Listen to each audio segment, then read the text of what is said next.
22 सप्टेंबरपासून घटस्थापनेसोबत नवरात्र उत्सवाला सुरुवात होते। यासाठी कोल्हापूर जिल्ह्यात प्रशासनाकडून संपूर्ण जय्यत तयारी करण्यात आली आहे। श्री अंबाबाई मंदिर परिसरातील सर्व कामे पूर्ण झाली असून भाविकांसाठी आवश्यक सोयी उपलब्ध करून देण्यात आल्यात। राज्यभरातून आणि परराज्यातून येणाऱ्या भाविकांचं स्वागत करण्यासाठी प्रशासन सज्ज असल्याची माहिती जिल्हाधिकारी अमोल येडगे यांनी दिली। साखर कामगार प्रतिनिधी मंडळाच्या शिबिरात शरद पवार यांची उपस्थिती होती।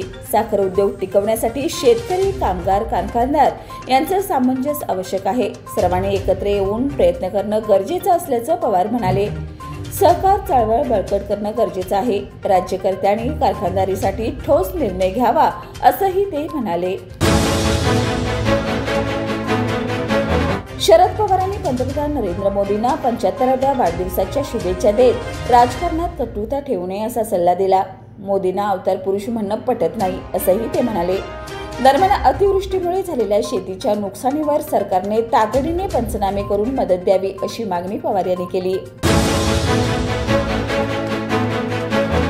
शासनाच्या वैद्यकीय शिक्षण विभागाच्या परिपत्रकाला विरोध म्हणून भारतीय वैद्यकीय संघटनेने आज राज्यस्तरीय संप पुकारलाय। कोल्हापूर जिल्ह्यातील तब्बल 2600हून अधिक डॉक्टरांसह CPR मधील 400 डॉक्टर या संपात सहभागी झाले। त्यामुळे काही सेवा विस्कळीत होणार असल्या तरी आपत्कालीन सेवा मात्र सुरू राहणार आहेत। करवीर निवासने श्री अंबाबाई मंदिराच्या पहिल्या टप्प्यातील विकास आराखड्याचे अंदाजपत्रक पुरातत्व विभागाला तांत्रिक मान्यतेसाठी सादर करण्यात आले। ज्योतिबा मंदिर आराखड्याला याआधीच मान्यता मिळाली आहे। पुढील 8 ते 10 दिवसात श्री अंबाबाई आराखड्यालाही मंजुरी मिळाल्यानंतर दोन्ही मंदिराच्या कामासाठी निविदा प्रक्रिया राबवली जाणार आहे। कोल्हापूर उपनगरातील फुलेवाडी रिंग रोड परिसरात वाढत्या गुन्हेगारीच्या पार्श्वभूमीवर पोलीस चौकी उभारण्याची मागणी शिवसेना उद्धव बाळासाहेब ठाकरे गटातर्फे जिल्हा पोलीस अधीक्षकांकडे करण्यात आली।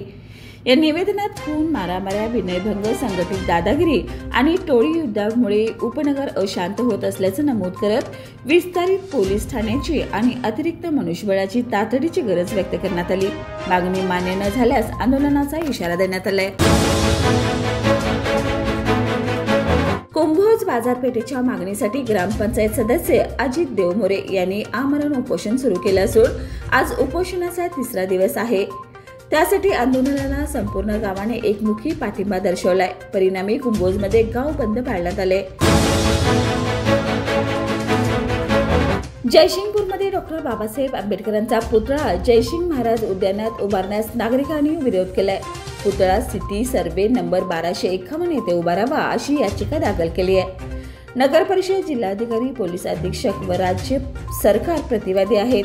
या प्रकरणाची सुनावणी 22 तारखेला कोल्हापूर सर्किट बेंचमध्ये होणार आहे। भारतीय जनता पार्टी इचलकरंजी पश्चिम मंडळाच्या वतीनं सेवा 15/2025 या उपक्रमांतर्गत सामाजिक जनजागृती आणि पर्यावरणपूरक कार्यक्रमाचं आयोजन होत आहे। त्याचाच एक भाग म्हणून एक पेड माँ के नाम हा अभिनव उपक्रम नाना नानी पार्क, लिंबू चौक व्यायामशाळेजवळ पार पडला। राज्यातील 135 साखर कारखान्याकडे कामगारांचे तब्बल 600 कोटी रुपये अडकले असून राजकीय दबावामुळे कामगार युनियन निष्क्रिय झाल्याने कामगारांचं शोषण सुरूच आहे। त्रिस्तरीय कराराला हरताळ फासला जात असून सहकारी कारखान्याच्या तुलनेत खासगी कारखान्यातील कामगारांची अवस्था अधिकच दयनीय असल्याचं चित्र आहे।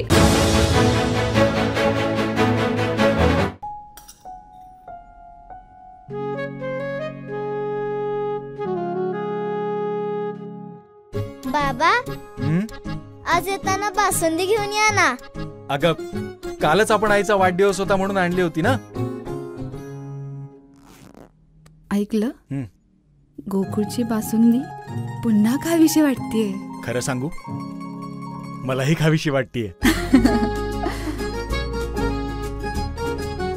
पुन्हा पुन्हा खावीशी वाटणारी गोकुळ बासुंदी।